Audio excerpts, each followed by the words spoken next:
Classy Attire podcast. I'm Joel. I'm It's Chris. time to get classy. We're gonna do it like we always do. Always do. Every day. Every night. Can't stop. Won't stop. I have no other words. It's mostly just a rap of noises. Sorry. It's Summerslam, you guys! Yeah. Alright, well, it's now Summerslam has happened. Well, I mean, still plenty of reason to be excited because... It's football season, you guys! Hooray! Wrestling's about to get bad. Not necessarily. Well, maybe. Considering, the recent events and what the next 4 to 6 months are going to look like. It has no choice but to get good? Is that what you're trying to say? There's a chance for something different. There is a chance for something different, which we will get to as we go through this podcast, because so much happened this This might be week. a long podcast, guys. So much strap happened. in. Fans of us are going to be happy that there might be more of us. If you hate us, then why are you listening? Why are you listening to to this? All right, so we want to go through the SummerSlam card. Yes, Does that technically happen first? Yes, let's do that. Start off with kickoff. Not really much to say here. Dean Ambrose beat RVD. Due to Shield. Well, no, he didn't defeat. RVD won Yes. because Shield interfered, but Dean retained. Dean retained. Who really won there? So Yeah. It was one of those, and it was. But okay, my thing about this is, what was the whole purpose of Big Show and Mark Henry coming out? If what they were supposed to do is stop the other members of Shield from interfering, they didn't even get that right. That's their only job. They couldn't even prevent that from happening. You had one job, Big Show. Exactly. You had one job. One job. Not even in a match. Neither are you, Mark Henry. All you had to do is stop those two smaller guys getting into that ring. But no. Well, are you surprised? No. Okay. It's the pre-show. The logic. It's the pre-show. And it was a surprisingly long match for a pre-show. Yeah. I wasn't... It's as long as a pre-show match should be, though. Yeah. You have half an hour to fill. Yeah. And I know what that card is. And I get you want to run down the card because this is your last ditch effort for some buys. And I understand, how tempted they are to use the panel, especially when you have Shawn Michaels and Booker T on there. Was that Shawn Michaels? Yes, that was Shawn Michaels and not a tree. I was pretty sure that was a rugged homeless man that they found outside the Staples Center.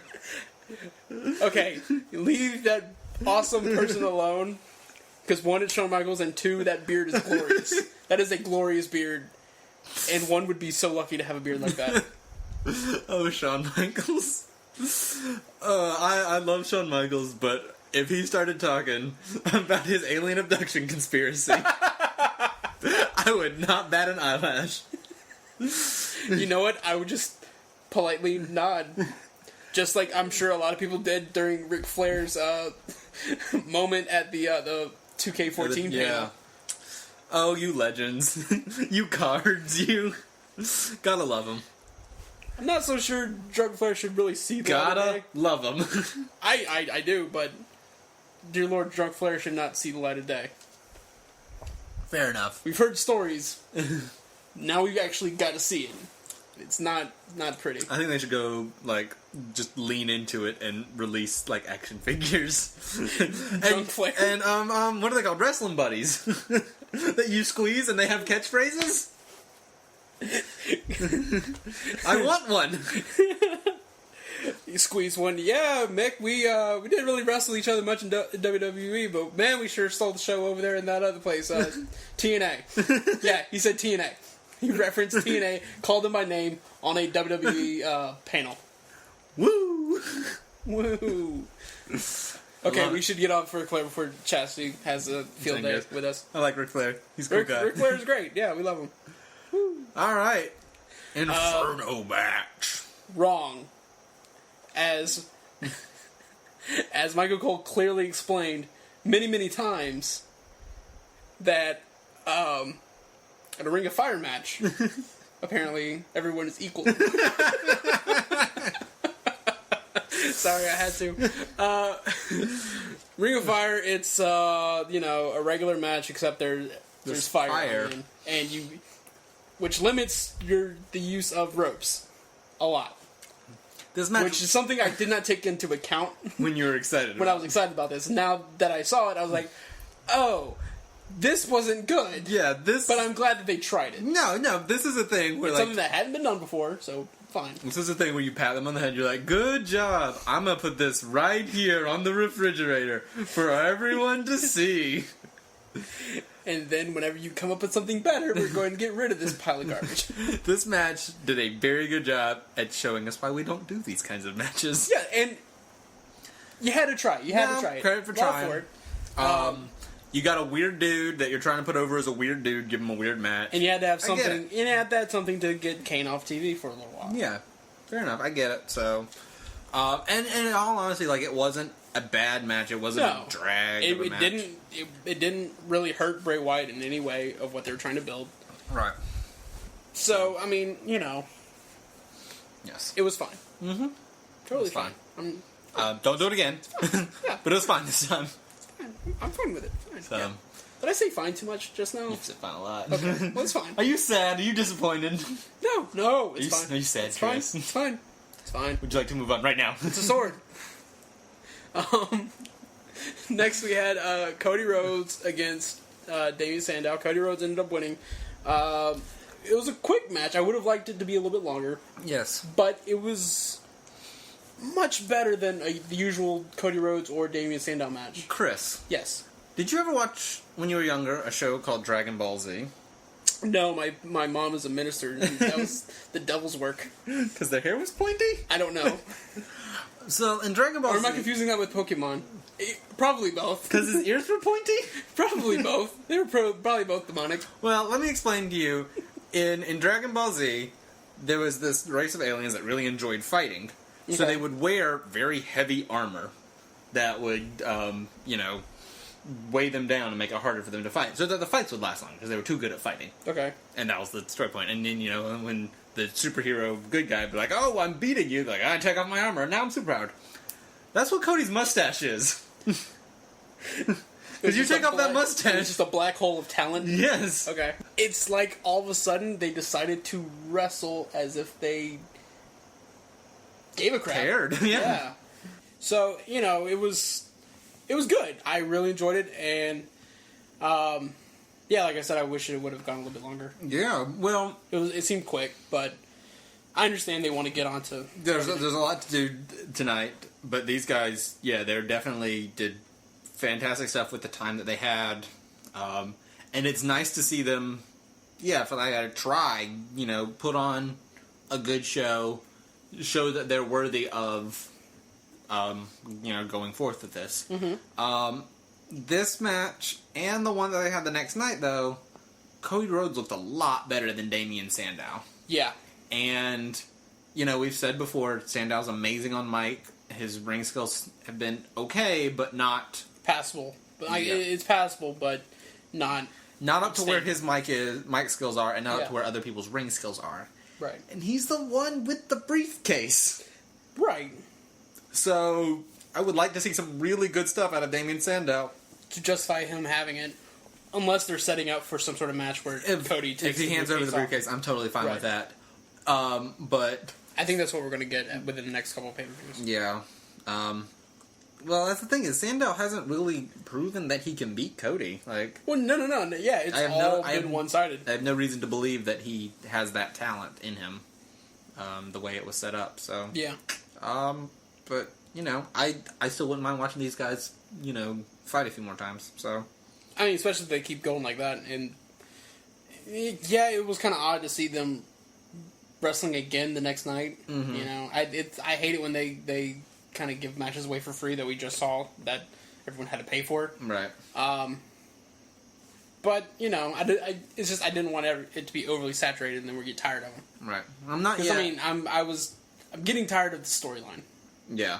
Their SmackDown stuff has not been. Well, they're flying through this storyline. Like, this is a thing where I was like, oh, yeah, I could totally see them drawing this out and, over a course of several pay-per-views. Mm-hmm. But because they're going after each other every night, twice a week, I was like, oh, this has to come to a head real quick. And it did at SummerSlam, and now there's some more, and I get that, but Mm-hmm. you keep throwing them at each other, they have to put that briefcase on the line pretty soon. Yeah. Del Rio. Del Rio defeated Christian. Yeah. It was okay. It was alright. I mean, it was a Christian Del Rio match. I mean, it's the same kind of thing. I said it before, earlier podcast, but it's like, it feels like Christian's close to retiring. I really want Christian to have a beautiful send home retirement match, swan song kind of thing. I'm not sure if Del Rio's the right choice for that then. Yeah, I'm not sure he is I don't either. know who would be, honestly. I get a final shot at the title being a cool, token to add on there. And yeah, it's like, didn't feel like Christian had that. And, it's like, well, Edge would be the perfect person to retire Christian. But he's not But around. he retired first. He did retire first, yes. So, I mean, the most notable thing about this match was those two hideous-looking black eyes that Del Rio had. Yeah. That they try to sell, be like, oh yes, it's because of that kill switch from SmackDown on Friday. Yeah, that's what it was. That's where the kill switch hits you. In the eyes. Both of them. Let's not mention that, he got into a really bad bar fight or him and Drew McIntyre got in a very bad bar fight with some locals. Yeah. Yeah. Yeah. Yeah. Yeah. And it looked even worse on Raw. I don't know if I was seeing it in full on HD or what, but it looked super bad. Yeah. Like Jonah Hill. Mm-hmm. Super bad. Yeah. Yeah. I get it. You're funny. Totally. Let's move on. Waka waka. Natalya defeated Brie Bella. Let's move on. Okay. Brock Lesnar defeated CM Punk. Ugh. Yeah. Yeah. This match. It's, I don't know what else to say about it. Everybody has had this experience. It's when you, let it slip to somebody that you're a wrestling fan, or somebody overhears you talking to somebody else about wrestling, and they come up to you and that's fake, right? And it's just something you have to put up with. You're like, yes, I know. It's something that is going to happen. It happens to you as a wrestling fan, and, you have range of line, just put up with it, or, no, it's not fake, it's scripted, and here's the difference, There's a lot of things, but, if you're a wrestling fan, at some point, you have somebody who tells you wrestling is fake several times. I was watching this match. I'm not sure anybody ever told Brock Lesnar that. No. Because... And to be fair, I think CM Punk forgot. Yes. That it's, quote unquote fake. Because he was giving him just as many shots as Lesnar did. This match was gorgeous. Brutal. Everything that you wanted out of Brock Lesnar in a match. CM Punk elevated his game. I didn't think was possible. I feel justified for being excited when Brock Lesnar came back now. Yeah. Oh yeah. Because I would be okay with a rematch. Just list the pay-per-view wherever it's wherever at. you want it. WrestleMania, Survivor Series, Battleground. I don't care. I would be okay with a rematch here. Exactly. Oh wow. Yeah, CM Punk could only wrestle Brock Lesnar for the rest of his career. If it kept going like that, dear Lord, I would be alright with that. That would be fantastic. And Paul Heyman, hit the perfect sweet spot of how much somebody should interfere, when they should interfere. And that's a impossible thing to hit. It's always the too much or too blatant or at the wrong time.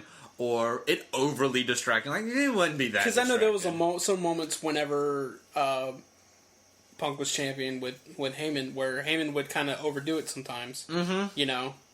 But it's just for that one night, it just seemed like they knew exactly what to do. And it helped that so much of this feud was built around CM Punk hating Paul Heyman. Yeah. And that being the true, anger and emotion in the feud was between those two guys. With Brock Lesnar being Heyman's avatar. Yeah. So that helped. God, and like you said, it's I feel so bad that I undersold this in my own mind, in my own heart. To be honest, but to be honest with you, with what we knew beforehand,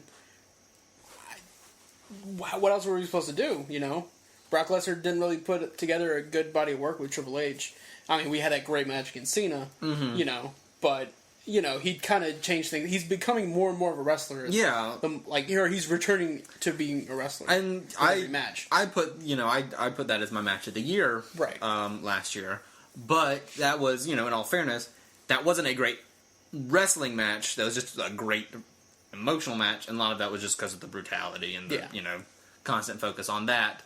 Plus, Brock Lesnar was back, and I was a little giddy schoolgirl about it. Right. But I am again. Yeah, absolutely. Brock Lesnar's back, you guys. Yeah. And I just think Punk is a great guy to wrestle the overly large powerhouse type. Mm-hmm. Like, he's really great with Cena. We've seen some good stuff with him and Mark Henry in the past. Undertaker was really awesome. And now this, like, Punk, he's really good against, you know, guys that should completely overpower him. Well, it's good because there's not too many guys that are smaller than him. He has to be good against guys who are bigger than him. He's yeah, very true, very true. So, but it's just it was a beautifully told story. Mm-hmm. That was the match itself was part of this bigger emotion-filled story. It was a point where I didn't care who won or lost. No, it did not matter. It was a true moment of along for the ride. Yep. I cheered for whoever was about to get pinned because I didn't want the pin to happen because I wasn't done with the match. Yeah. And so, it was fantastic. Do it again, you guys. It's going in my list of things to show people. Yeah. Who don't watch wrestling. And it puts another notch on the reasons that I'm jealous of Yvette Nicole Brown from Community, because she was there, like ringside. Really? Mm-hmm. What was she doing there? She was invited by Punk because they're friends now. They're so good friends. They're my favorite friends. Yeah, she took a photo on Instagram, like one of those with the different panels, and it had her in her Punk shirt, had her Punk little wristbands. She was like all happy, and then she, you know, took a picture of where she was on the by ringside.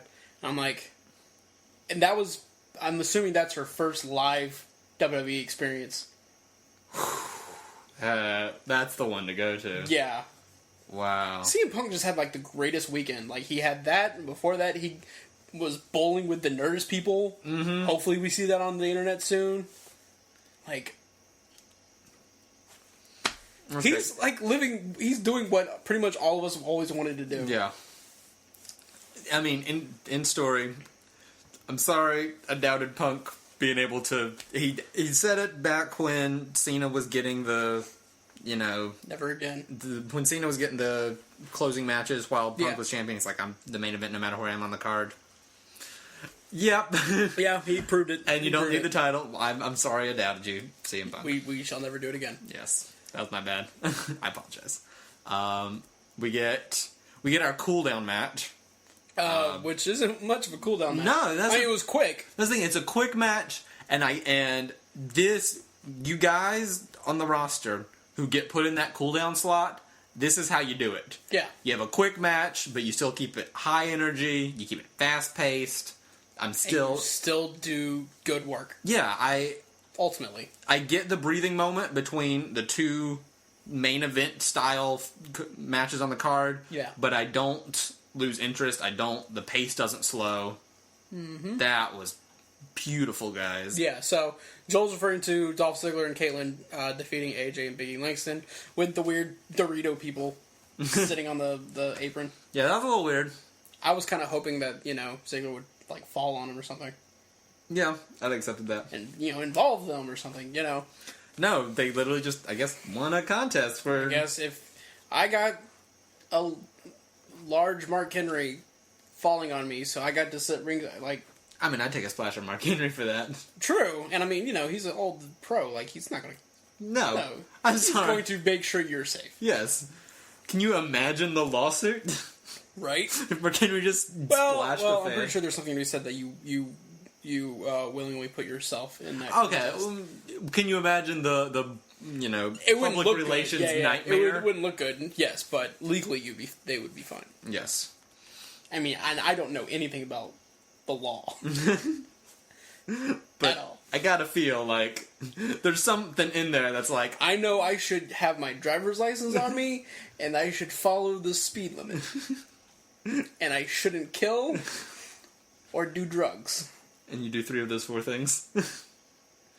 No. All of them but the speed limit thing. It's a sword. 3 out of 4. It's a sword. Alright, let's move on to our main event of... Yeah. It's not going to be our match of the year, but barely. Yeah. Very, very small margin. But, wow. Daniel Bryan defeated John Cena. Mm-hmm. Let's all, like, grab onto that statement for just a second. Like, that happened. It was clean. Yes. Triple H didn't interfere at that point. Right, no. Daniel Bryan cleanly defeated John Cena. Yes. The first person to do that since WrestleMania 28. When The Rock did it. Yep. So, in this decade, John Cena has been cleanly defeated twice. The Rock and Daniel Bryan. Well, technically, Sheamus did. In 2009. Okay. Fair enough. Okay. Maybe that might have been 2010. You might be right. You're playing semantics, but okay. Fair enough. So, and Sheamus did it because Cena fell through a table. So, if you want to really do it, it's been 2 people have pinned John Cena cleanly. There you go. Daniel Bryan and The Rock. There you go. So Daniel Bryan... Because if not, we would have Pussbot being like, yeah, Sheamus is just as good as Daniel Bryan, right? And we would have more emails, and no. But you know, Daniel Bryan is getting, right now, treatment that is similar to, around the kind of treatment that they give to the character of The Rock. Yeah. That is staggering. Absolutely. And it was such a good match. Yeah. That knee to the face was fantastic. It was a great all around match. Daniel Bryan just looked really incredibly strong throughout this match. Yeah. And it did another thing where it told a fantastic story. And we'll get into this a little bit more later, but there's WWE is starting to sprinkle in these Easter eggs into their product. Yep. And there was this moment there where you watched this, respect grow between these guys. And they did the slap thing that was referenced. Yeah. And I gotta believe that was intentional. It was this, I wouldn't slap you on Monday, but I'm slapping you now, and we're in the middle of a match, but this is a slap of respect. Yeah. And it was good. And Daniel Bryan won. He sure did. With a new finisher. Mm-hmm. Which is something that I thought he... With a new finisher called I'm gonna hit you in the face with my knee? Well, I referenced a certain chant that was used in Ring of Honor, which I won't say now because it is not friendly to our rating. Yes. But it's a very complicated chant that I'm surprised everyone was in unison on. But it basically is, you're going to get your blinking head kicked in. Yeah. Wow, that's a lot of clapping. I know, right? I was really surprised, and I was really impressed. I was like, alright, Ring of Honor. So, yeah. Not bad. So, every time I see that, if you posted on Tumblr a GIF of it, I've seen it on the internet, I've seen still photos, and every time I see that chant goes through it's your not head. a kick, but still. Yeah. And I feel like that's something he needed in his repertoire. Like, I know he loves the LaBelle lock, no lock, yes lock, whatever he's calling it. And that pretty much is what Daniel Bryan's all about. He's a submission wrestler. That's his bread and butter. Yeah. But I felt like he needed something else. He needs to knock some people out. Which is what that was, and it's convincing. Mm-hmm. And it's simple and to the point, and dear Lord, is it and can genuinely come out of nowhere. Yeah. Which is, absolutely. That's something where they really, the RKO loves to come out of nowhere, but it comes out of nowhere because the camera angle is, right. This knee thing comes out of nowhere. It was good. Speaking of RKOs and Randall Keith Orton's. Yeah, so Daniel Bryan won. We got the big celebration. We got the confetti. We got people brought streamers. And I was just like, that is so touching. Mm-hmm. That, because it's a great little throwback to his independent days and, the tradition of fans bringing streamers and, sure it was coming from the very top of the I'm telling rafters, you, but it was so good. Continuity Easter eggs. No, I don't. I see that was. I love it. Yeah, I don't think that was WWE's doing. I'm pretty sure that was because I heard on Twitter several people be like, "Yeah, I brought streamers for Daniel Bryan," Mm-hmm. But still, that's a great moment. Yeah, and got the handshake with John Cena. Mm-hmm. And like you said, continuing with the story. Then Triple H did this awkward linger thing, which kind of made it obvious what was about to happen. Triple H is lingering. Because Triple H kept trying to, congratulate Daniel Bryan, and Daniel Bryan was kept ignoring him. He's like, no, screw you, I'm yesing. Randy Orton comes out. He holds up the briefcase, just like he's done for the past 2 weeks. Yeah. Then he turns around and walks away. And then Daniel Bryan eats a pedigree from Triple H. Yeah. And Randy Orton comes in and cashes in, and now he's the champion. So apparently some people within the company, from what I've heard, and of course this can all be completely nothing and complete, speculation, but apparently some people were unhappy with how that happened. Like, Randy Orton didn't do anything to Daniel Bryan, and he kind of took a while to get into the ring, cash in, and pin. Yeah. So some people weren't happy with that. It's fine. The guy did kind of go through a pretty grueling match. Yeah, it's a thing where if I am nitpicking here, right, I'm like, that really kind of oversells the pedigree as a super move. Right. Because Daniel Bryan has to be out, for this whole time. But yeah, it's easy to go, long, extended, grueling match.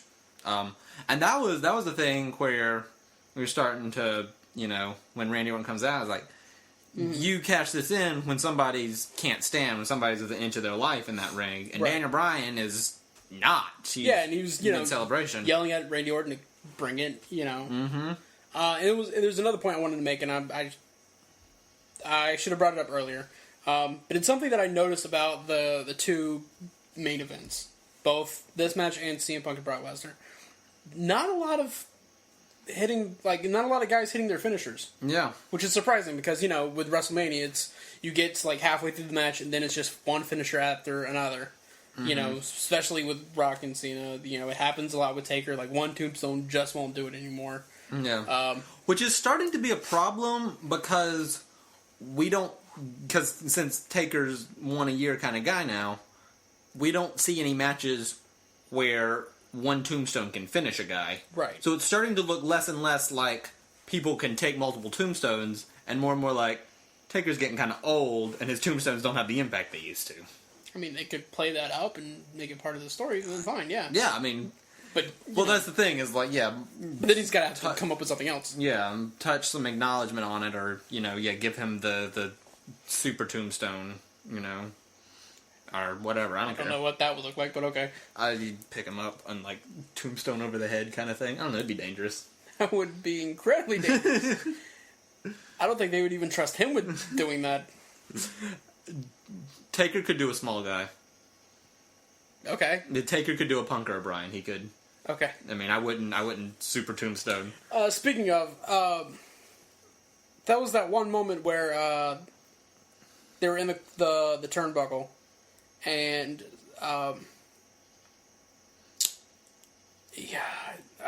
Daniel Bryan was going for a head scissors, I believe, and he got caught by Cena, and Cena dropped down, and it looked like it was almost a pile driver. Yeah. That could have ended badly. I don't know what that was supposed to look like. That might have come out exactly right what they wanted. And and Daniel Bryan, you see him kind of he pretty much prepares himself. Mm-hmm. He puts himself back a little bit so he doesn't land right on his neck. Yeah, no, it's, you know... Does it fine, and they end up fine. And it looks fine. It looks like they were it looked like it was struggling. intended. It doesn't look like a botch, so if it was a botch, they covered it well. But at the same time, it looks like Cena was in mid-pile driver when he's like, oh, we can't do that anymore. I forgot. Speaking of botch, and we'll cover this later, we have botch of the century that we will talk about later. But yes, go on. Okay. Okay, but this ending, and this will start to bleed into the next night's Raw. Yes. But we have picked up basically a new corporation storyline. Yes. And we are some things that I'm really excited about. We have heels that I can boo. Like, that has been a big problem for a long time.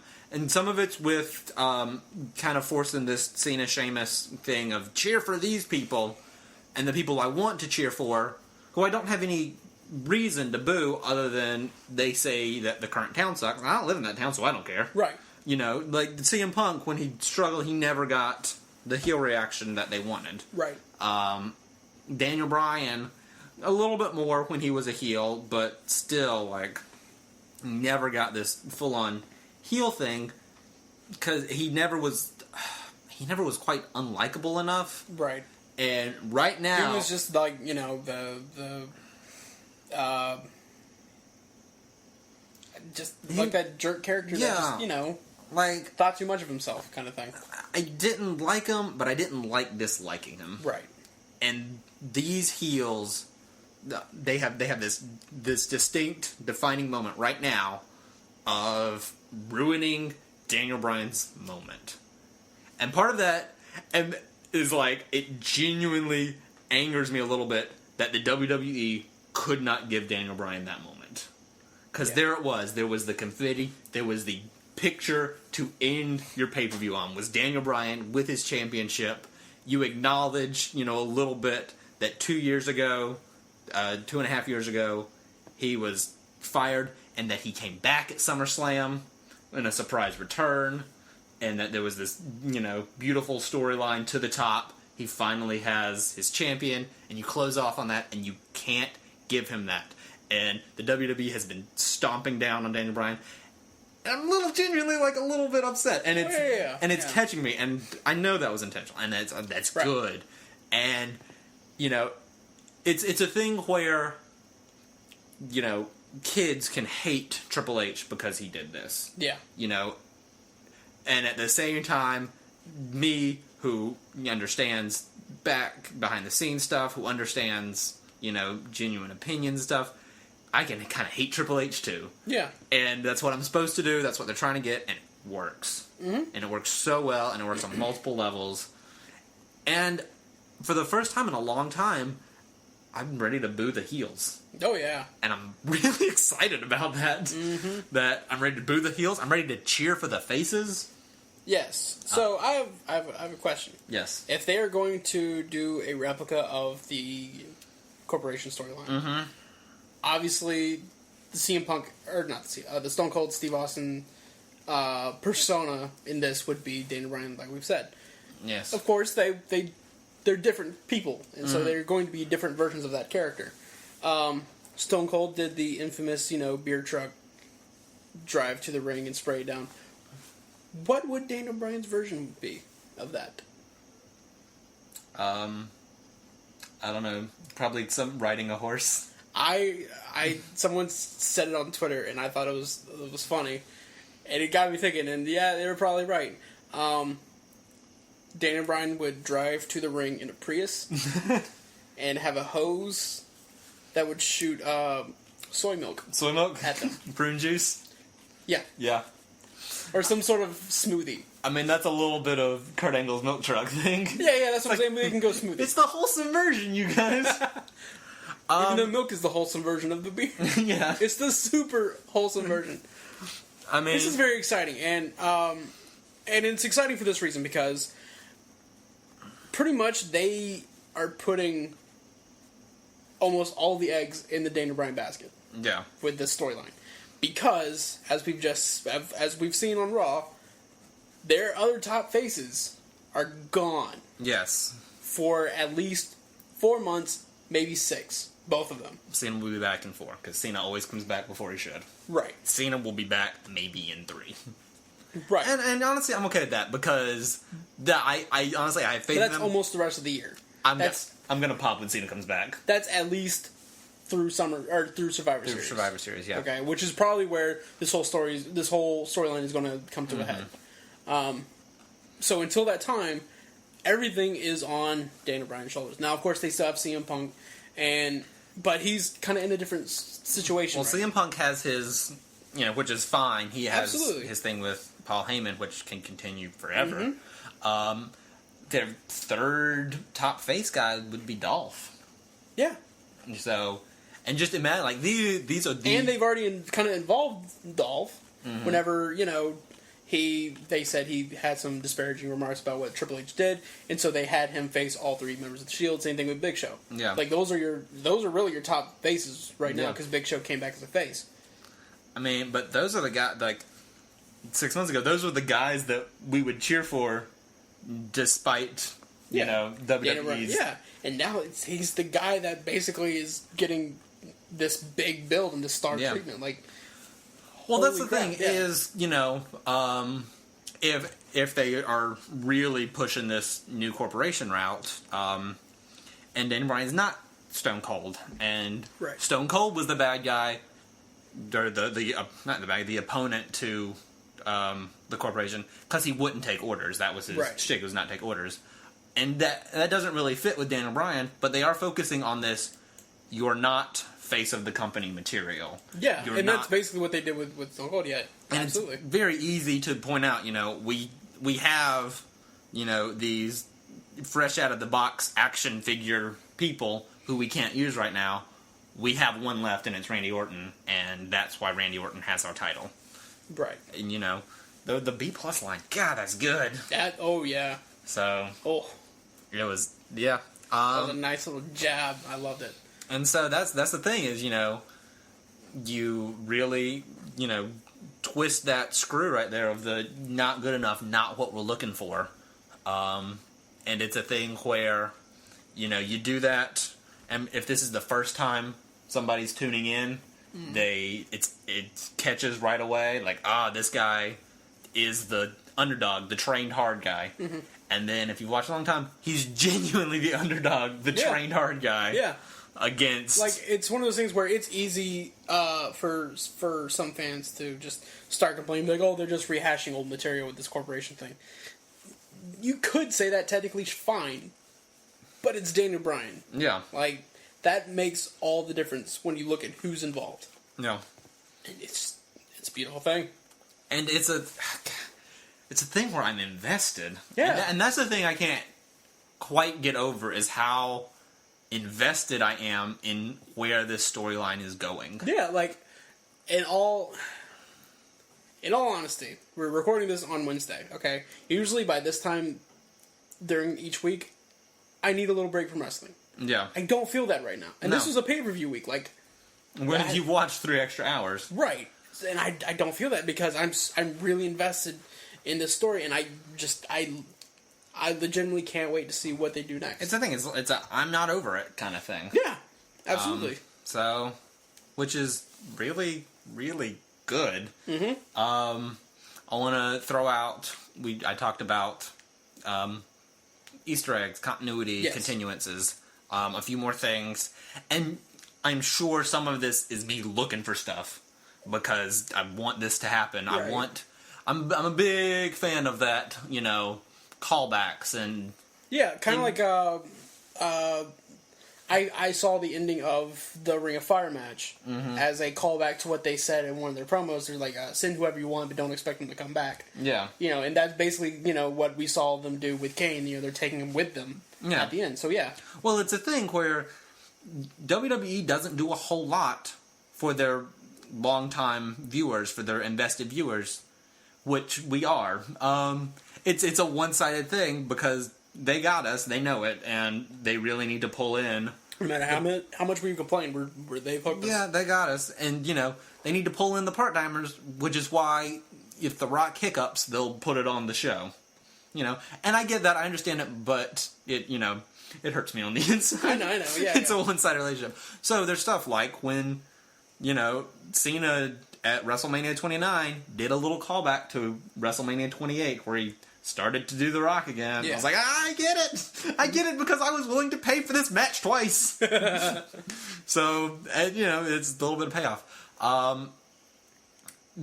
Stephanie yesed in the ring tonight, and she yesed in the ring last week. And she did it last week as a face, and this week as a heel.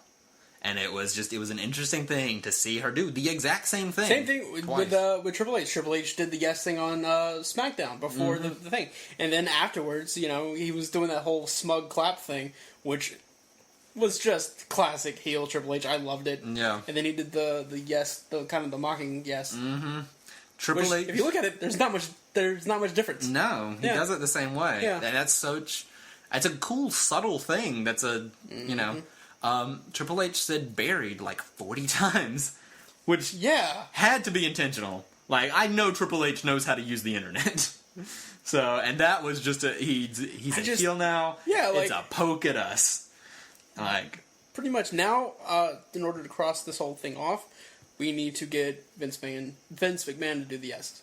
Yeah. Yeah, then I can die happy. I do think that they are a little bit too stacked on their side. As far as authority figures, because there's McMahon, Stephanie, Triple H, and then you got their puppet with Brad Maddox. Like, that's 4 people. This was a thing earlier. Before this, we were predicting that we were getting a power struggle kind of thing, where the reins would on air be handed from Vince to Triple H. Clearly, that's not going to happen. No, I am totally okay with it right now because the only other option is a Vince McMahon heel turn. No. No. And I hope they explain something like, because they were sending all these mixed messages leading up to this. Maybe they're like, well, we're trying to do what we could to hinder Daniel Bryan's chances, but on all sides. Yeah. So I mean, yeah. And it's a thing where Vince doesn't need to come out every week. No, he doesn't. I would totally be fine with him coming out every week, but I get if they want to go that route. Because now that we know that they're all on the same page, we can get any one of them to come out, and they know that they are speaking for the rest of the people that are associated with them. But that's the thing is it is a genuine kind of dark days for the fan kind of thing because everyone in Power is a heel because Vicky's a heel on the other side. Every title is a heel. Yeah. So it's a good thing. It's like we are at the darkest of days for these new heroes, Daniel Bryan being the main one, but I'll throw in Punk and Ziggler too to start saving us from the dark days of the corporation. It's cool. I love it. Yeah. I gotta throw out also the Diamond and the Coal thing. Very beginning of Evolution, when Randy Orton was being introduced by Triple H said that he is the coal that would be squeezed into the diamond of the future. Yeah, I totally forgot about that. And he called back to that, and I was like, that was beautiful, Triple H. And I thought you were trying to make a Michael Cole reference, but okay. No, he said the coal is now the diamond. And it's a thing where, if you were not watching during Evolution time, you never would have got that. But you didn't have to because you get what a coal and diamond thing is. And that's a rewarding Easter egg. And when you that's a payoff. Yeah. Yeah. When you do stuff like that, I am willing to look for other ones that might be coincidences, but I'll give you credit for them. Mm-hmm. So do that more. Yes. And this, I'm probably a lot of this goes to Triple H because, we have talked bad about him, but he is a smart guy. He knows the business, and I think he knows the internet fan base really well. I think it's why he used the word buried so much. Oh, yeah. Because he's like, it's just a poke, and it gets him a little more solidified as a heel. Yeah. And as somebody who wants to be above it and look down upon wrestling as, I'm not a fan, but I watch it for the connoisseur. I'm a connoisseur of wrestling. Nope. I get it. He said buried again. We should do the podcast like that. Like, all right. No, the man hit the other man. Oh, yes. Yes, Fandango. Yes. Yes. I understand how the lessers would enjoy something so trife. Oh, the Funkadactyls, you say. Now, I've got to be careful because if I slow that down, I just start sounding like Bane.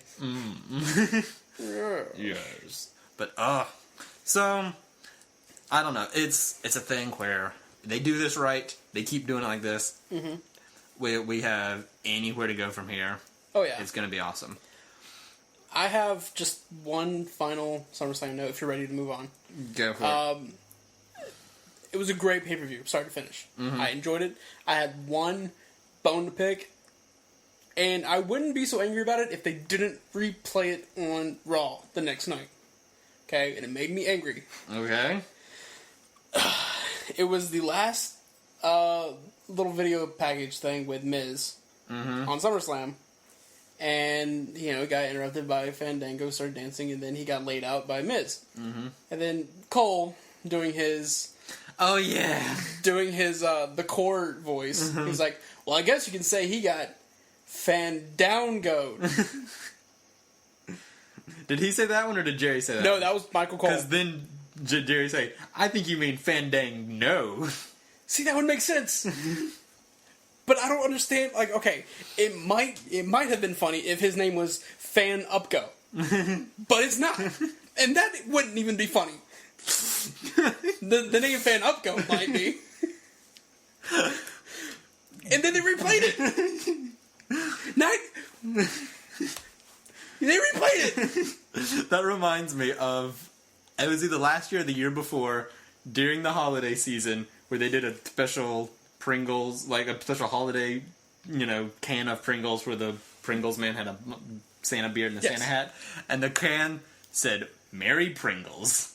And you're like, Merry Pringles is not a pun. And you could have gone with Pringle Bells. Or Merry Christmas.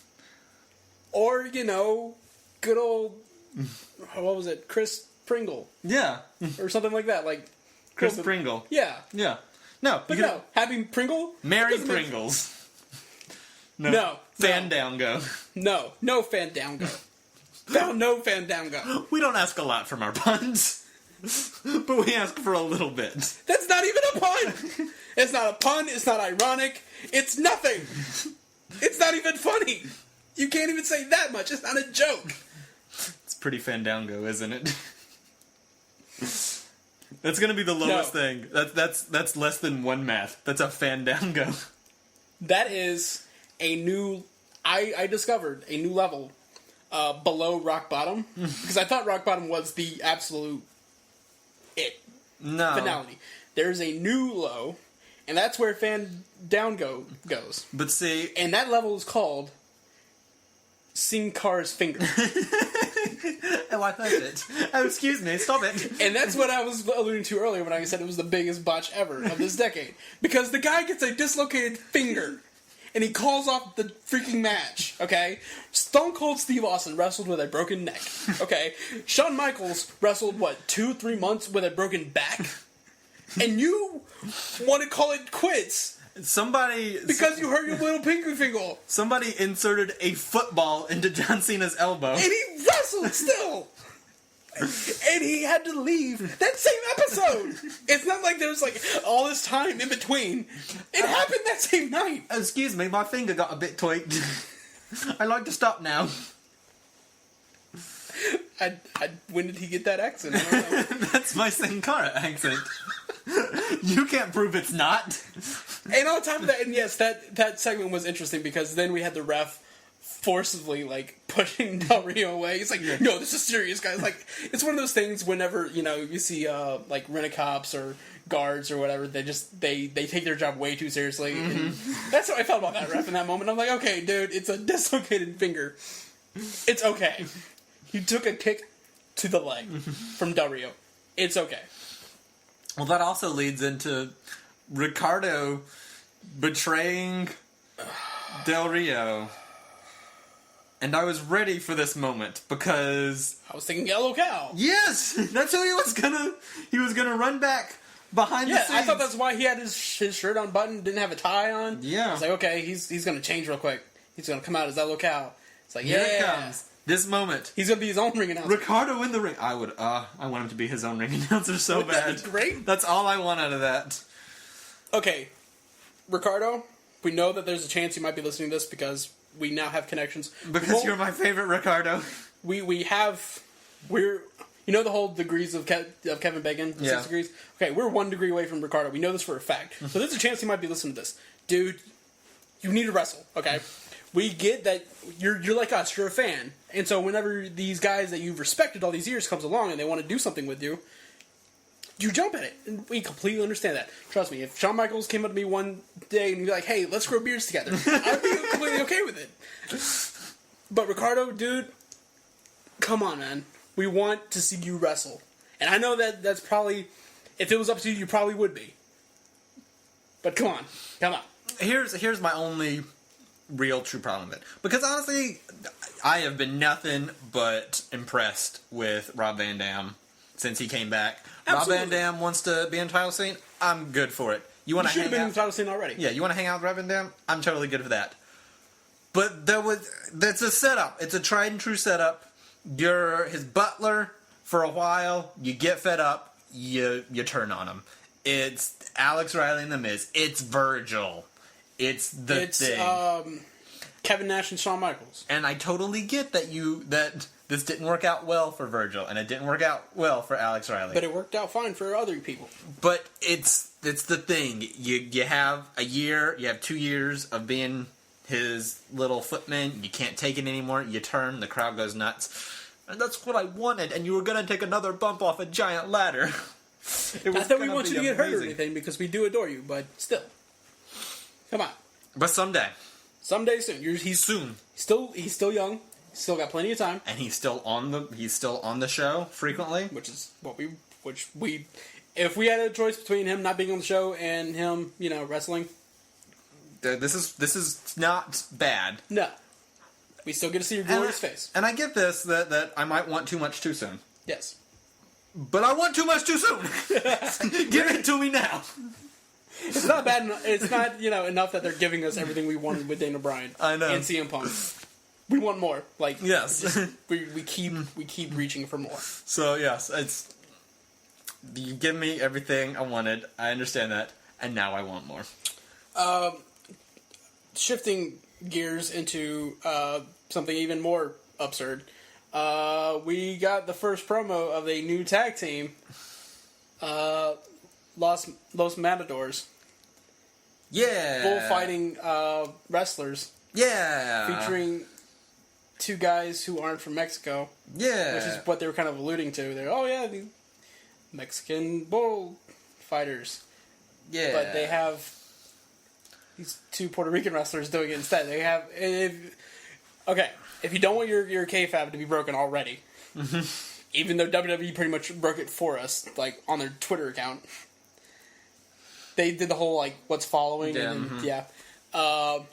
it's Primo and Epico. But no more Rosa. Yep. Wah, wah. Shucks. We don't get to hear her yell horrible Spanish. So, I feel like, they're trying to rebuild the tag team. I'm just assuming they're still mad at again. Carlito and they're taking it out on them. Yeah. That's just... They hired a little person to be their manager. Yeah. And granted, I've seen YouTube videos of this individual, and he does amazing things. Like, he does stuff I wish Rey Mysterio still did. Yeah. And I'm all for that. But, it just... Come on. Maybe it'll be great. Yeah, we said that about Brodus Clay. Maybe it'll be great.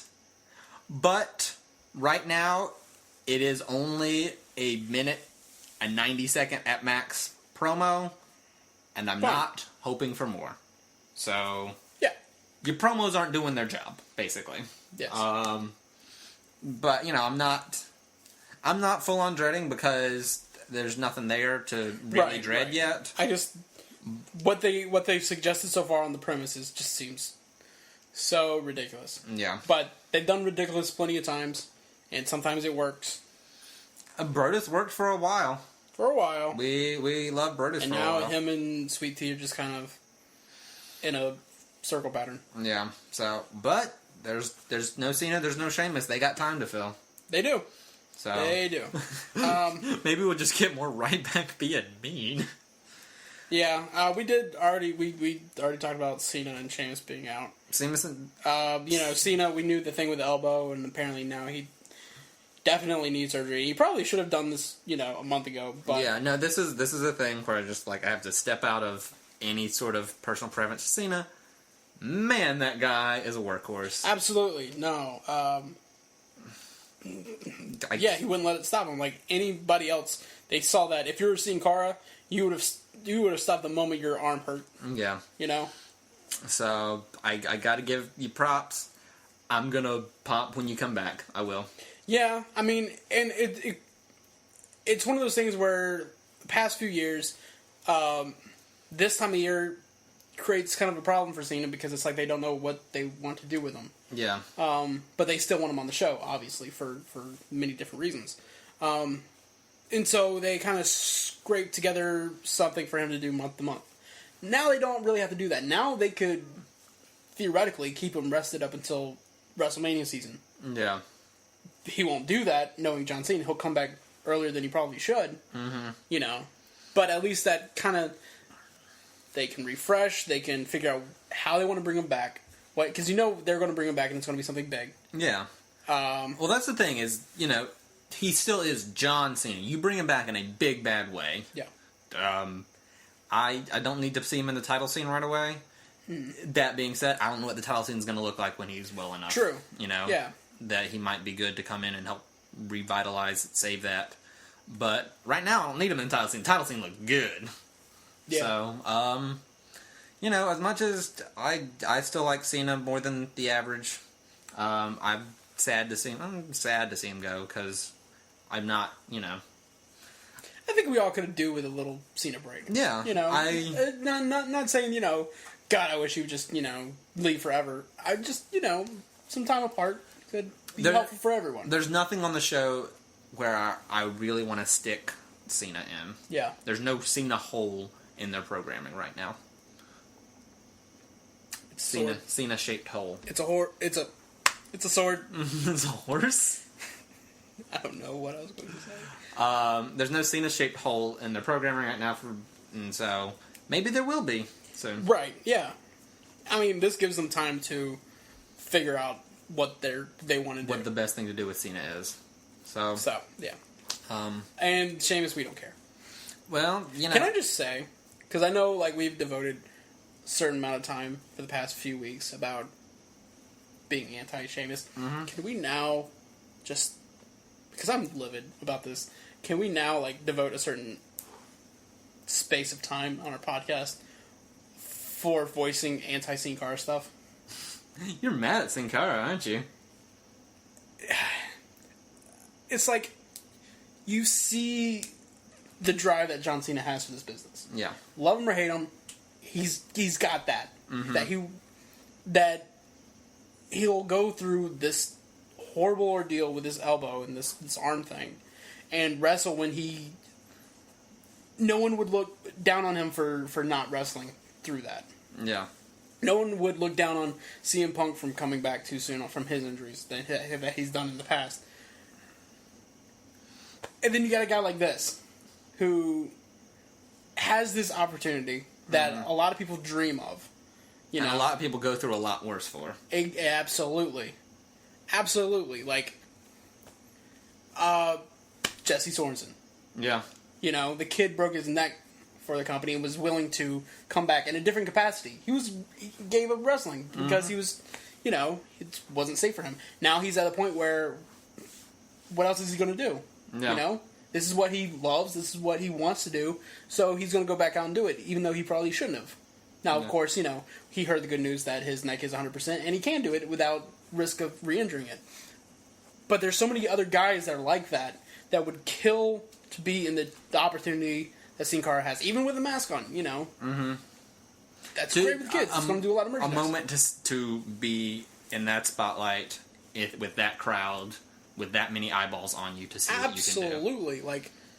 You're on national television in front of millions of people on a weekly basis, And there was a point in time where they were pretty high on you. Mm-hmm. And then you get a dislocated finger, and you call it off. Yeah. I mean, granted, I'm one of the biggest pansies. Yeah, and it's like I would have called off if I had a dislocated. But finger. I'm also not a wrestler. Like that's not something I ever desire to be because I know myself, and that doesn't interest me. Yeah. To be that. Here's the one difference for me. I mean, I totally support you if you want to rage on Sin Cara. Well, you took the torch with. But Sheamus. somebody needed to hold that Sheamus torch. Somebody needed. I felt. Oh yeah. I felt that nobody was calling out my problems with Sheamus. Mm-hmm. And somebody had to do it. I had to take that stand. I don't think anybody is on the other side of the fence. Nobody's on the other side of this argument for Sin Cara. There's always one. You know it. There's always Pat. There's always a Pat. So just in case, I will use this torch as a beacon to draw those Pats in, so I might slay them and kill them with fire. That was my reaction whenever I saw the elbow thing. I was like, cut it off and kill it with fire. All right. No, it does look like John Cena's growing another John Cena. Yes. Yes. So yes, just... All right. I also would like to mention CM Punk yelled at a fan this week. It was fantastic. Where did that come from? I don't know. Like, what was that about? I mean, maybe it was something that he was like, okay, if there's a fan booing me, because I'm going to be, the angry guy that just wants to fight right now. Yeah. Maybe I'll, the opportunity lends itself, I'll go for it. At first, I thought that was a plant because... I mean, there's been moments in the past where, fans were yelling stupid crap that they really shouldn't have been, and he let them have it, but not with a microphone in his hand. Yeah, well, that's the thing is I also don't know if this guy was, Here's the thing. If a guy wants to boo, yeah, it's his prerogative. I've always... And that's part of the thing. I've always been like, Cena's been a stand-up guy for really accepting and embracing the, cheer boo, duality. That's also Cena's. That's also Cena. And there's a little bit of like, CM Punk will not accept your boo. No. I think, to be honest with you, I think the guy was just booing. Yeah. And Punk just used that for whatever he was getting at. And it fit perfectly into what he was saying, so. There was a little bit of like, they can't just let him... tear into a random fan like this. And I was like, but it's CM Punk punched a random fan. That's what I'm saying. A little while ago. Yeah, because we were watching it here at the apartment. It was me, Neil, and Jason. And I forget who was it. Like, one of them was like, can he do that? Like, he's gonna get some crap from people in the back. I was like, he clocked a fan in the face a year ago.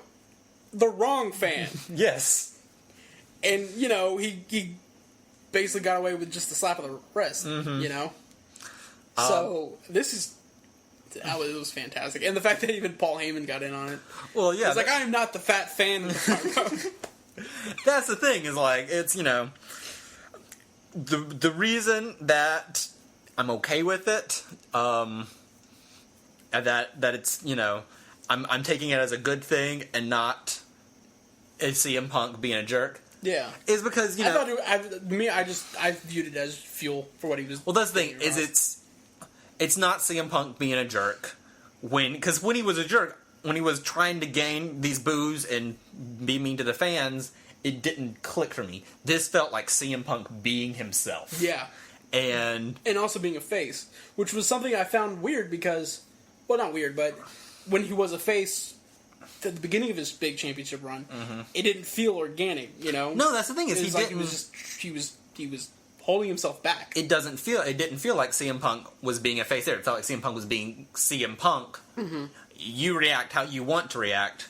CM Punk, and here's the thing: is like, I don't want to say bad things about CM Punk because it hurts me on the inside, and because he just had that match. Yes, but if there we just said that we will never doubt him again. Yes, but if there is a flaw in CM Punk and his ability on the microphone and in the ring as a wrestler, he doesn't pander well. But I think that we like that, though. No, we like that personally. Well, I mean, because it's a change from Cena, who is a overly stuffed pander bear. Yes, and he could pander both ways, I feel. Right. CM Punk it's never felt organic when he is pandered. Yes. Even, like, I remember, like, Straight Edge Society CM Punk. And it was a promo, it was Straight Edge Society, he was in Chicago, and he tried to get those boos. Yeah. And it just wasn't happening. Yeah. And I was like, it's not working for you. Mm-hmm. Just accept that you're not going to get boos in Chicago. Absolutely. Except when he don't wrestle. When he don't wrestle. When you openly say that I'm not wrestling tonight, then there's a chance. Oh, they booed. They booed, and it was beautiful. But that's the thing is, like, this CM Punk, this angry, this mad CM Punk, and this CM Punk who, you know, took it out on this one fan, it felt like CM Punk being CM Punk. Now, if the fan was being straight up disrespectful, then by all means, fair game. Yeah, I mean, and that's totally, there's a very real possibility that this fan was making it a less than fun experience for fans near him. Because that fan was in, you know, the front, he was ringside or almost ringside. And, you know, people were posting pictures, like, people sitting around were posting pictures of the guys. Like, this is the guy that CM Punk just lit into. He's texting all of his texting all of his friends like a jerk. Yeah. Like, some people around him, you know, they seemed like they weren't happy with him to begin with. Yes. So that could have been the thing. Could have been a plant. Could have been just been, you know, could have been he was random guy. He was having fun, and, you know, if CM Punk would yell at me, I'd be so happy. I would welcome him with open arms and be like, I'd be so happy. let me swim in your hatred, CM Punk. Tell me my flaws, please. So, you know, it was probably the highlight of that fan's night. So, you know, that's the thing is, like, but yeah, CM Punk being CM Punk is always going to be my favorite CM Punk. Yes. He was best as a heel, pointing out legitimate problems. He's best as a face, pointing out legitimate problems that I agree with. Yeah. And as long as he's doing that, he's going to work the best. And that's why he's never going to work as a heel for me again. And as good as a heel as CM Punk makes. Because I don't think anybody makes a better heel than CM Punk right now on the roster. So that's almost a tragedy that he will never work again as a heel for me. Yeah. But he won't work as a heel for me because he works as a tweener so well. Oh, yeah. He works as a take me as I am, cheer boo, I don't care. And it's a cheer boo, I don't care, that's a very different cheer boo, I don't care that John Cena has. Yeah. And it works so well for Cena, or for Punk, that I can't see him any other way. Yeah. And so, but that's what I have now. So that's okay. And I'm good, and I'm glad. Alrighty. Taking a shift to a more serious note. Big news, and, you know, it would be dumb of us to completely ignore it. Before SummerSlam, I want to say Friday or Thursday? Somewhere in the week, yeah. Yeah, Darren Young came out as being openly gay. Mm-hmm. He came out to TMZ, and just a moment where it was like, as people have put it, you know, it was almost like he was like, you know, no one asked me before, so I never said I was. No. You know? So it was, first of all, I can't imagine how difficult it must have been, you know, to do that in the first place. Yeah. And to do so like that just shows, you know, like, not even making a big deal about it. He's like, you know, it's a brave thing. I don't know, whatever. You know, it's me. It's who I am. Yeah. So, that was very awesome of him. And what's also incredibly awesome about it is the reaction. Because pretty much everyone else in the WWE, their reaction followed suit with Darren's. Mm-hmm. With Darren's initial, you know, demeanor about himself. Like, they're all like, oh, I didn't know that about him, but, you know, he shows up, he does his job, we like him, so it's no big deal. And he, you know, I think WWE has addressed this in the best possible way. Absolutely. Which is pretty much not. Yeah.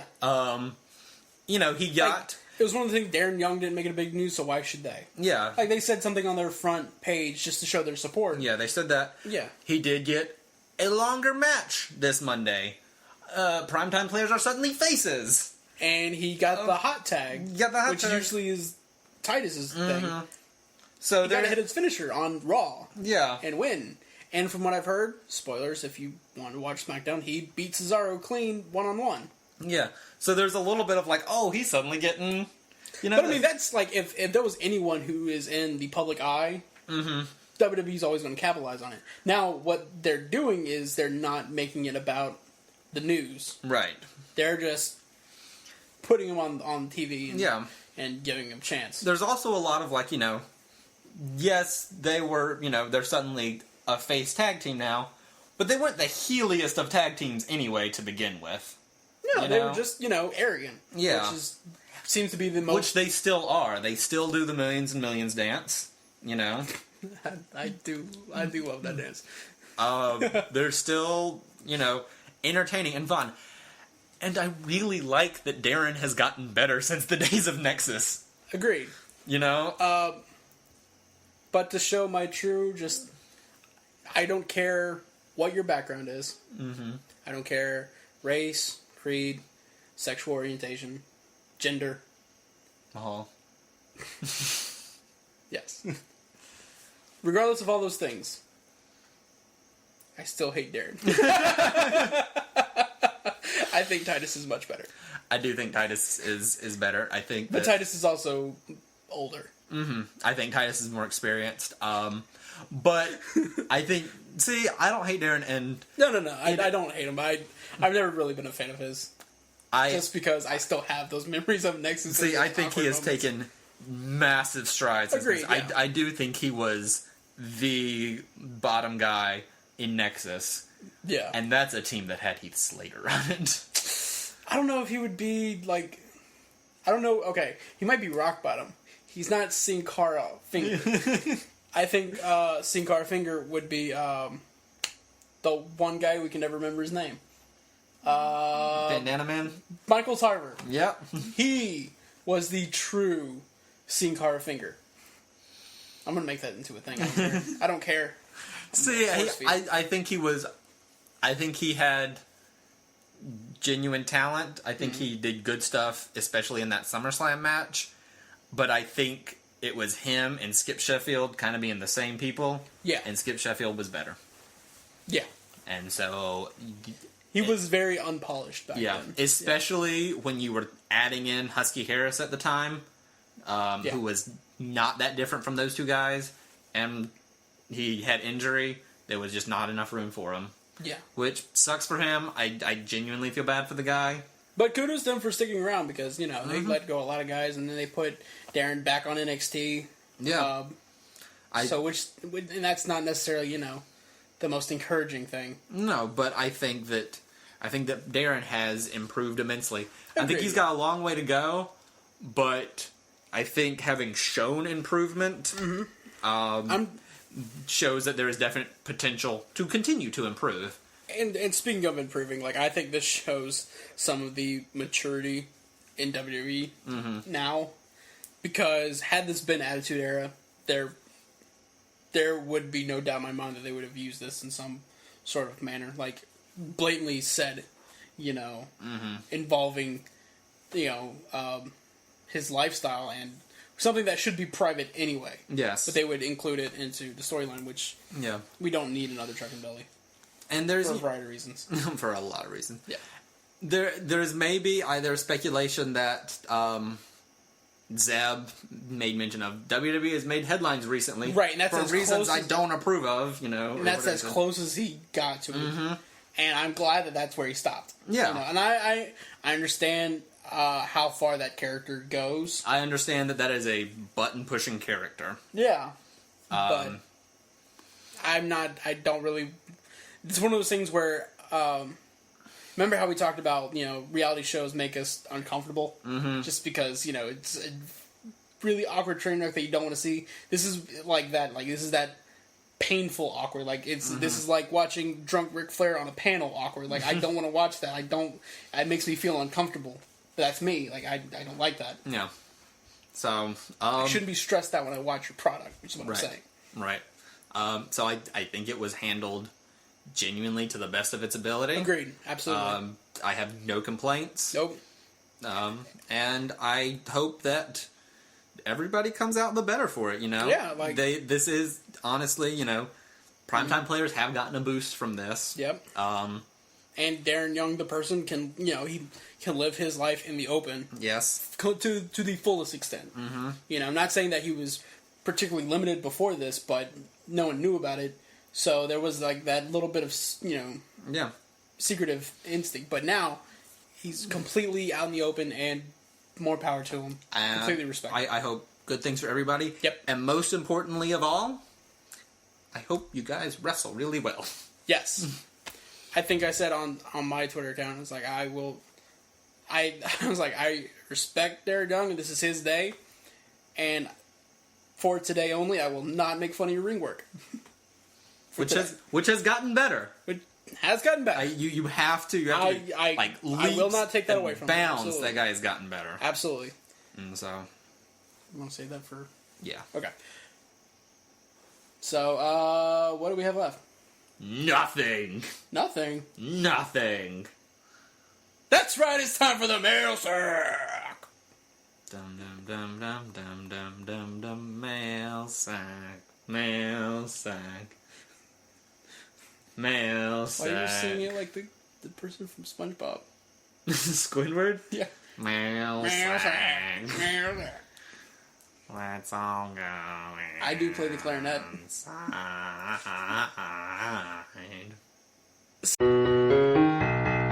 Mail sack, why is there hair in this mail sack?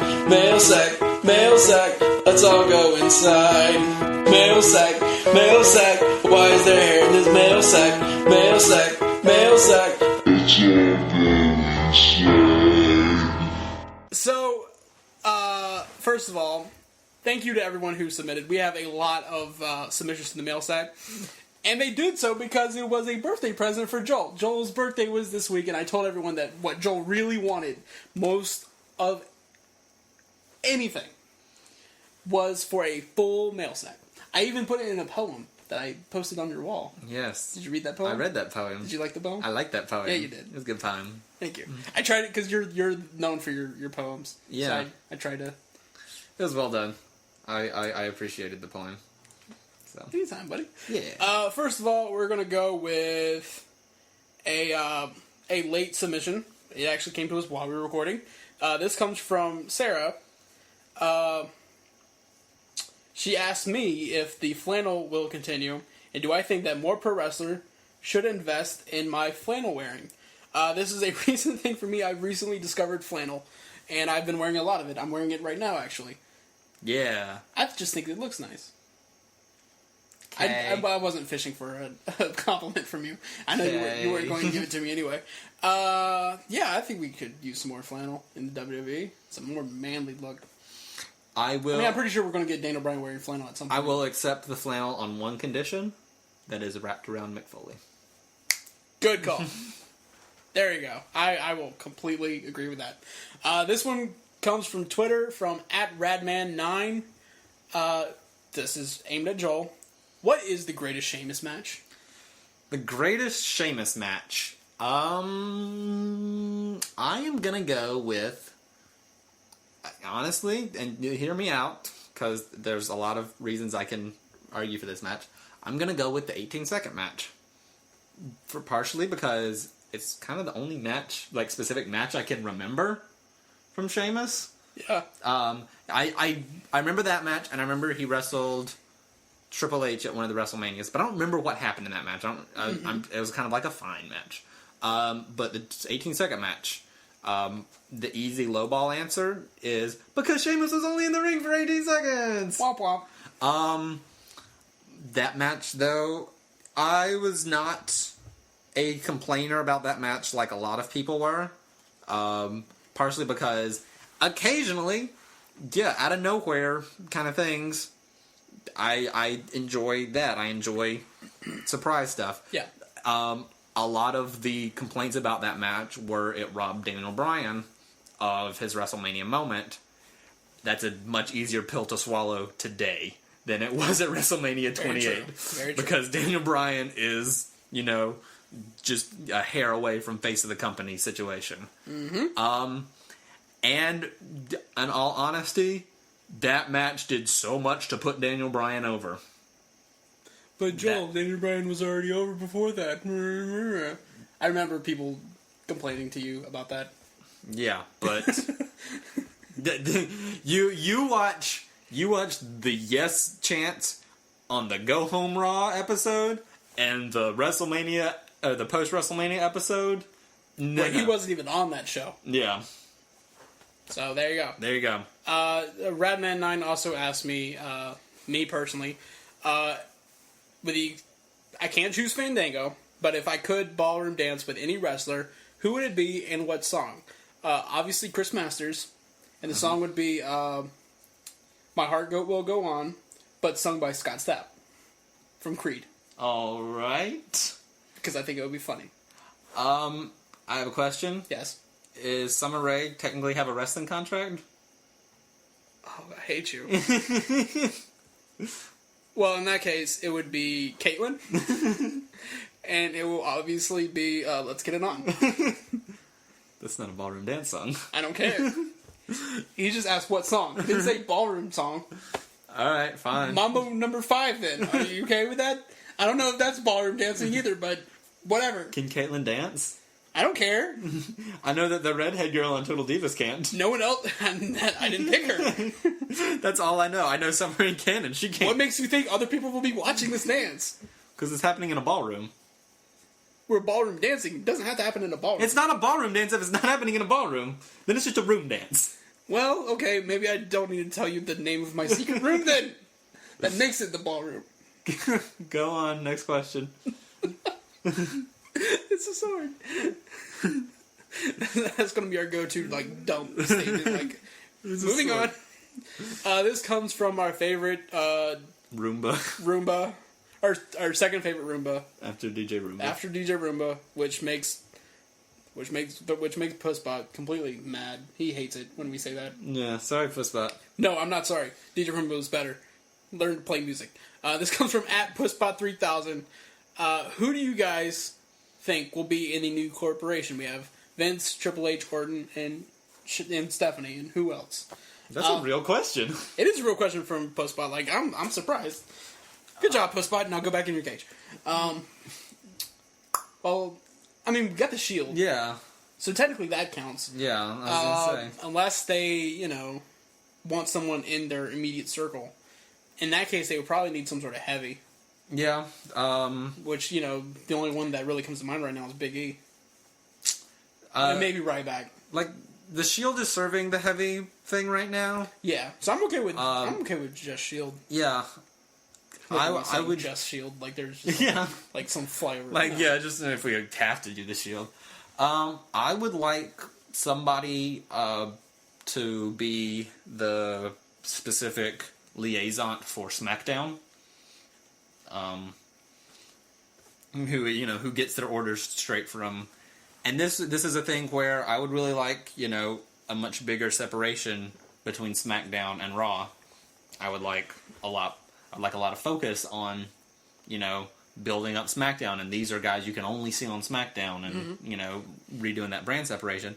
And as long as you're being forced to do weird stuff because you don't have your main guys and you have to start changing up, go ahead and change that up too. I would not mind Teddy Long getting a heel turn. It would be something different. It would be something different. Teddy Long clapped when they introduced Randy Orton. Yeah, and him. It was really weird and awkward. It was only him and Brad Maddox on the stage clapping. And that's another thing. Pretty much everyone on that stage turned heel. Because they watched. Because they didn't help Daniel Bryan? They watched. But see, here's the thing. It might be me searching for more continuity Easter eggs, but Daniel Bryan's super best friend would be Kane, who is somewhere in the middle of being kidnapped by the Wyatt family.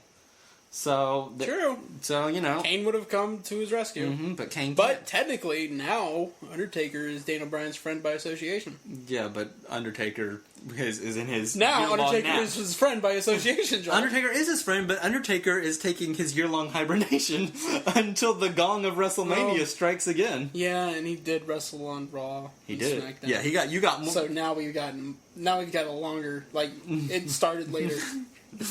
You got more Undertaker than you ever could have hoped. So you appreciate the Undertaker that you I just get. want Daniel Bryan to have friends, okay? Daniel Bryan has friends. They were inside him the whole time. In his heart. Well, that was creepy, alright. Yeah, I don't need Ryback there. No. Especially with this weird food fetish thing. That Yeah, this kind of like bully Ryback I'm not feeling. And the weird shower thing this week. I want Ryback to start. That was a little bit too much. I want Ryback to start bullying people into like doing good deeds. Like, what are you doing? Pick up that trash. What are you doing? Help that old lady with her groceries. What are you doing? But doing like really threatening, like Yeah. in their face, like go help her with the garbage or something. Yeah. Like that. Yeah. I don't like it. Help this ring people to break down the ring. They work hard. They don't get enough appreciation. It's never gonna happen. Yeah. Also, the new corporation is kind of full. Yeah, like there's enough people so far. Like any more than that, because they're almost at too many people now. Yeah, I would maybe give Stephanie a focus on the Divas division, which could put AJ. AJ. You have smallness appreciation from the fans. We gave you a try at GM, which you totally botched. Let's remember that we did that once. Yeah. And Vince did that. Vince was the one that made that call. But we're willing to give you a try as the face of the Divas division. You're our champion, and we will screw over other divas to keep you champion, kind of thing. Which would kind of put AJ there, which could bring Biggie in as a heavy there. Leaving Dolph Ziggler free to go after the World Heavyweight Championship. Oops, did I say that out loud? You might have mentioned that once Yes. or twice. Yeah. Give it to me now. Okay. I'm not happy with everything you've given me this week. Just keep asking for more. All right, next. This kind of transitioned pretty well. At BD Inside Pulse, will Shield eventually turn face on the McMahons?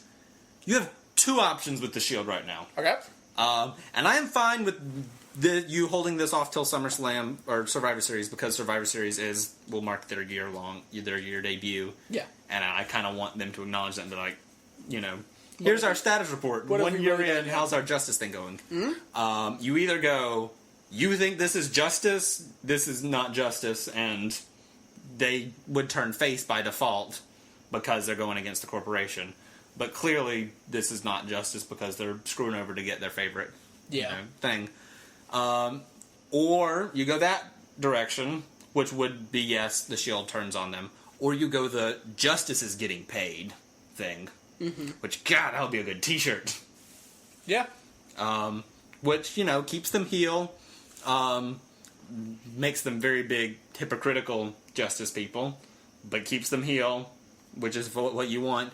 Keeps them as an enforcer unit for the corporation. If that's what you want, there's your catchphrase. Go for it. Absolutely. Yeah. I agree. Yeah.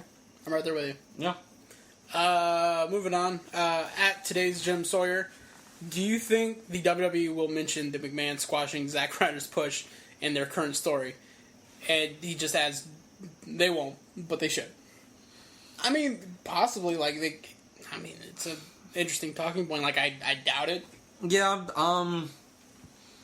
Zack Ryder is, unfortunately has seemed kind of flash in the painting.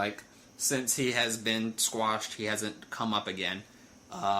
He was basically, his push was sacrificed for the greater good of the Cena story. As a business decision, I understand it.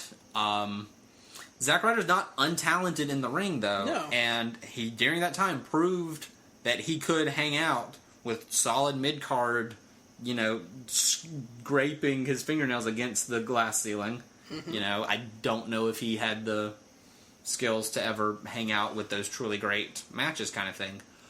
But, there is this very easy thing. If you're hitting on the B+ thing, if you're hitting on the we are making, we are not letting fair competition happen because we want our champions to look like this. And you can get that Zack Ryder flew too close to the sun, and we had to stop that. You know? Yeah, I mean, this is if they're wanting to incorporate more faces to kind of have Daniel Bryan's back. Yeah. Which I'm assuming they would need to do eventually. They brings in Dolph Ziggler, you know. Yeah, they need to do that if they want the Shield to continually be the enforcers. Yeah. Because you're going to need 2 more people for Daniel Bryan to have Daniel Bryan's back. And then, I mean, well, 3 people if you count in Randy Orton. Yeah, that's true. So, I mean, I guess that right now is Dolph Ziggler and Big Show. Basically. But which also brings in Mark Henry. Yeah, so there is stuff you can do. The Zack Ryder thing is not a bad idea. No. And again, dropping them Easter eggs, there's definitely callbacks that you can do there. Yep. So, but I don't really see them doing that. I don't see them doing that. But I would not be against them doing that. Yeah. This comes in from our buddy Jonah. How do you see the WrestleMania card now that we're past SummerSlam? I can now, honestly, now that Cena's going to be gone for a little while, I can kind of see him doing Undertaker. Coming back for the Undertaker? Mm-hmm. I can see that. Depending on where they bring him back in. Yeah.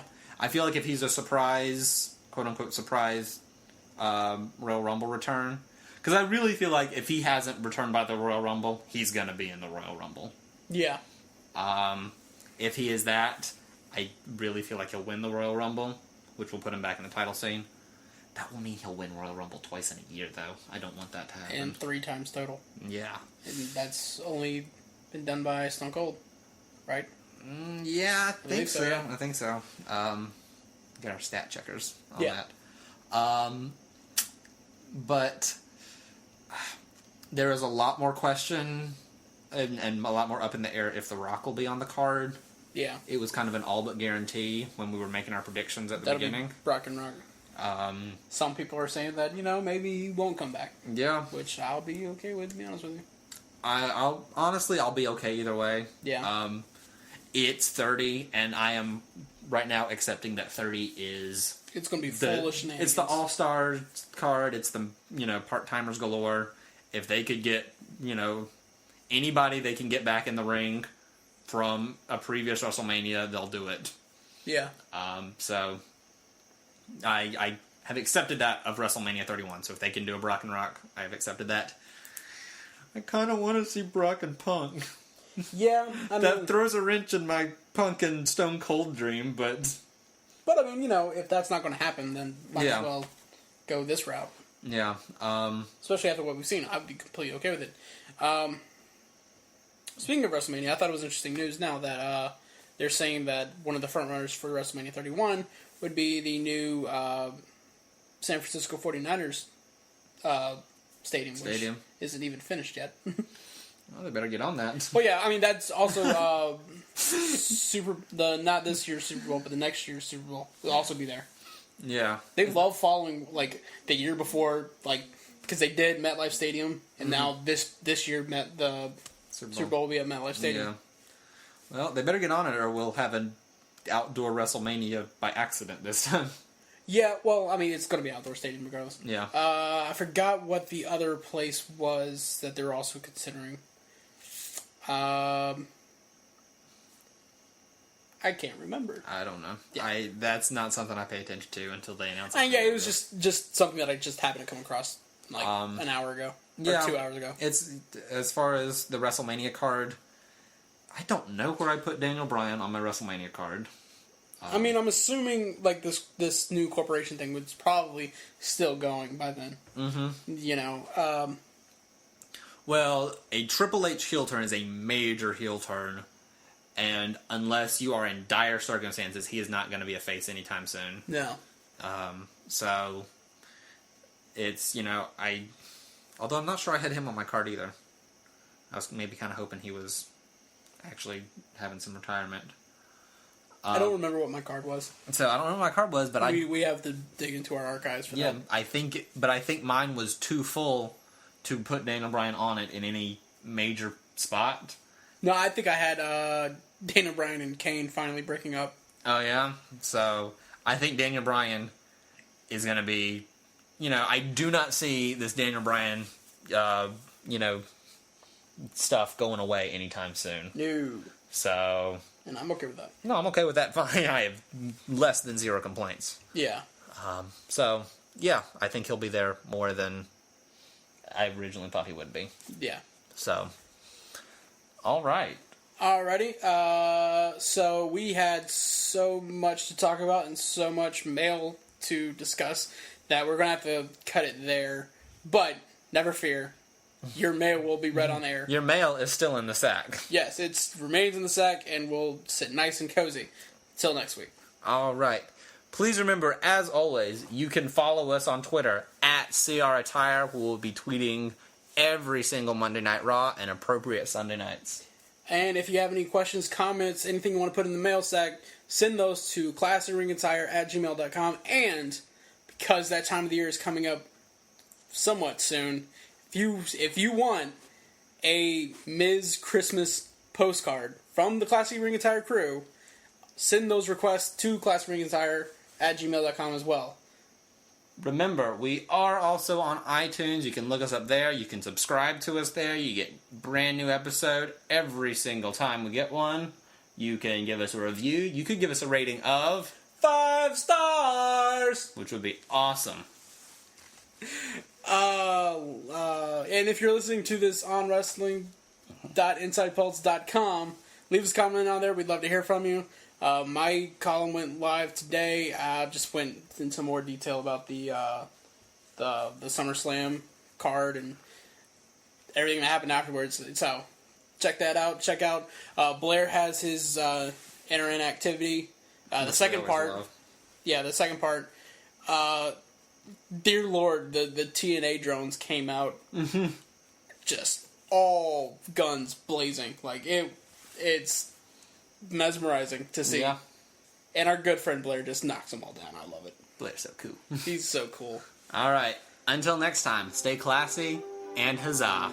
Huzzah.